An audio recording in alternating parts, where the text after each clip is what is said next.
Madam আপনি কোন তো কি হয়েছে আমার মার? সুখবর আছে। কি সুখবর? উনি মা হতে চলছে।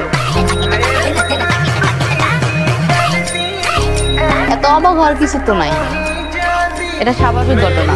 এদেশে অনেক হচ্ছে এভাবে। অবাক হওয়ার কিছু নেই মানে কি? কি সব উল্টাপাল্টা কথা কইতেছেন? ডাক্তার হোসেন দেখে কি সর্বদার মাথা খাইছেন? হ্যাঁ, উনি জানেন উনি কে? উনি তো আমার শাশুড়ি। শাশুড়ি নামে সব উল্টাপাল্টা কথা কইতেছেন। এই বসে নাকি পেট নিচ্ছে, এই বসে কি এগুলো সম্ভব নাকি?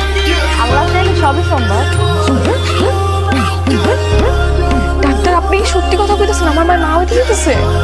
হ্যাঁ, 100% শিওর উনি মা হতে চলছে।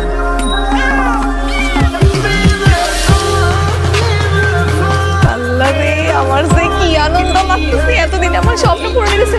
আপা শুনছো ডাক্তার কি কইছে? তুমি কি বাপ হইতে যাইতেছো? মা শুনছো?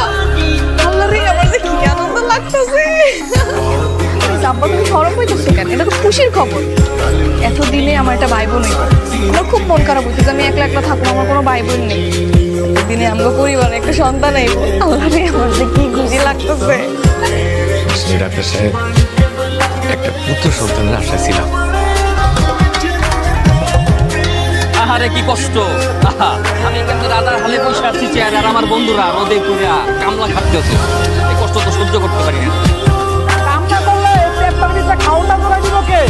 হ্যাঁ, তোকে কতবার কইছিলাম এক বাপের এক মাইয়ে বিয়ে কর, শুনলি না তো? এবার পার্থক্য দেখ, তোরা রোদে পুরে পুরে কামলা খাটাস, আর আমি কিরকম রাজার হালে নতুন লুঙ্গি জামা কাপড় সোনার ঘড়ি পুরা পয়সা আছে, আর তোরা আমার সামনে দিয়ে কামলা খাটতে। এই দৃশ্য দেখতে পারি তো সহ্যই হয় না। ওটা গর্দামাই, কতই সুখে থাক। তোর নাম কি? গর্দামাই। এই খবরদার, খুব সামলাই কথা। কি আর গর্দমাই? আমি কোনো গর্দমাই না। আমার শ্বশুরের একটা মাত্র মাইয়া আছে, আমি তার বিয়ে করতে, আর কোনো পোলা সন্তান নাই। ওই হিসেবে আমি তার সন্তানই। অবশ্য ঠিকই কইছস। ভালো কথা তো তোকে কানে যায় না। এই যে আমার শ্বশুরের এত শত শত জমি জমা, এই যে পুকুর বাগান, এই সব কিছুর মালিক কে? আমিই তো। আমি যদি সবকিছু না পাইতাম, আমি কি বেটা দোলারে বিয়ে করি? দোলার মতো মাইয়ারে? হ্যাঁ, একটু তালাক।